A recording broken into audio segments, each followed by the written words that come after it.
What's going on, guys? Welcome back to the Good Success Quick Tips. I am Josh Culler, and today with me I got Tom Olson right back with us to do another quick tip video. He's going to do several right now, actually, as soon as we're done recording this one. We got a lot more coming in, but today he's going to talk about the unprepared child, which really talks about preparing your children for life. And this is a huge topic, and I know that as businessmen, you can get distracted and get overwhelmed with your business and just get busy like crazy. And sometimes the things that you need to remember are forgotten about. So I think this has a lot to do with that. So Tom, if you want to take it away, what do you got for us today? Train up a child in the way he should go, and when he is old, he will not depart from it, right? We've all heard that growing up in church and growing up in Sunday school and going to church and hearing that. And I think it's taken on a new meaning for me because I have 3 children. I have an 11-year-old, I have a 9-year-old, and I have a 4-year-old. And I want to make sure that in my life, I try to let my child be unprepared for their life. So we've all seen them, right?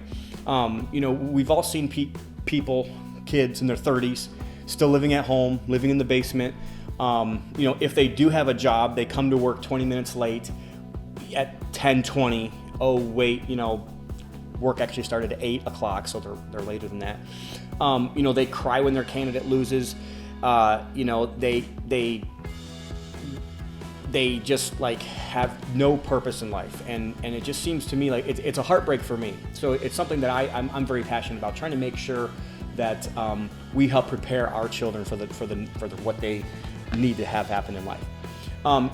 So we talk about this generation and we think to ourselves, oh my goodness, these are millennials, right? And we kind of forget that they're not the first generation that were called lazy. They're not the first generation that had all these issues. And what it really boils down to is it's not their fault at all. What it really boils down to is they're unprepared. They have no purpose. They don't take personal responsibility. They haven't learned to edify and encourage other people. They have no passion about anything. They're just sitting in their basement sometimes playing video games. But I asked the question, who taught them? Who prepared them? Who gave them the tools that they need in life? And when it comes down to it and boils down to it, they're a lot more like our generation than we like to admit, right? I was very fortunate. So when I was younger, I had many people that kind of brought me up, and I'm going to name one today. His name was Randy Erickson, and this guy, he came to me day after day during basketball season, and he would tell me, he'd say, Tom, you are the most valuable player in this team. And he knew I worked hard. He knew I would set picks. He knew I would do a lot of other things that the other team members weren't willing to do. He knew I would rebound. He knew I would position myself. I'd box out, do all the hard things that nobody else wanted to do. Everybody else just wanted to shoot the ball.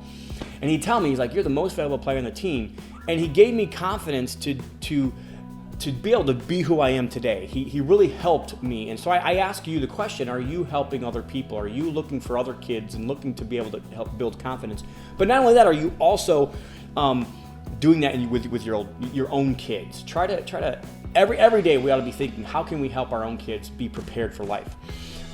He was very passionate about it. He encouraged us. A lot of times in high school, I remember not myself, but other kids would get in trouble, and so they maybe got expelled from school, and he would give them a job, and he would teach them character, and he would also give them, again, more confidence because they were able to do something. So what is the prepared child? What does a prepared child look like? I think number one, they have to have a purpose. It kind of goes into the whole PREP. So the first, they have to have a purpose. God's given every single one of us a purpose. And God's given us all the tools that we need to be able to fulfill our purpose. Number two, they have to take personal responsibility. And so at some point, everybody has to take personal responsibility of their life. They have to own their decisions and make the right decisions. And number three, they need to learn how to edify or encourage other people.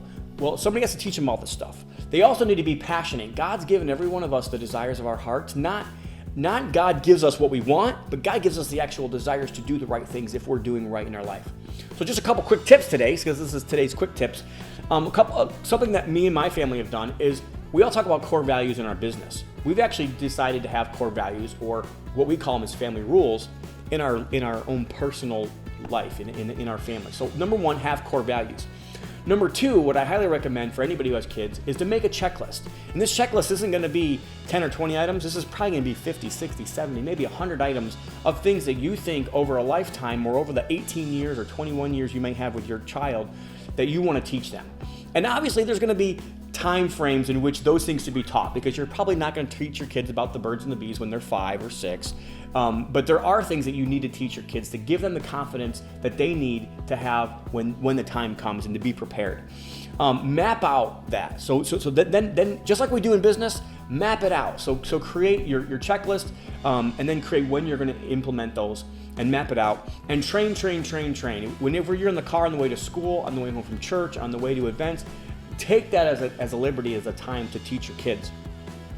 Just know that this is going to take time and money.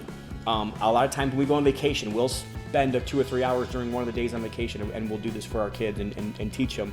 If you don't do it, somebody else is going to teach them something that maybe you don't want them to be taught. Also, I think, just as a quick tip, maybe understand that if you don't know everything, it might be possible that somebody else may be an expert in an area of something on that checklist, and it's okay to let somebody else train those kids as long as you trust that person. Also, I know the very last thing I'll leave you with today is be proud of who you are. Be proud of what you do. So if you do something for a living that you don't want your kids to do, why are you doing it? You should be super proud of what you do. There was a time on this earth where everybody taught their boys or taught their girls how to do what they did because they were proud of what they did. And if you're not proud of what you do, I highly encourage you to get in that I don't care if it's real estate, if it's in mission work, if it's whatever it is, get in that core genius of things that you're passionate about, and be proud of what it is that you want to do. All these things are great and wonderful, but you have to decide to do it. And so I'll just leave you this. Parents, don't just teach your children to count, but teach them about the things that actually do count. Awesome. Some great stuff, some personal tips for you guys to apply to your personal lives, and make sure that you follow these guidelines. This is some awesome stuff. And thank you for sharing that with us today, Tom. We appreciate it, and we look forward to having you back.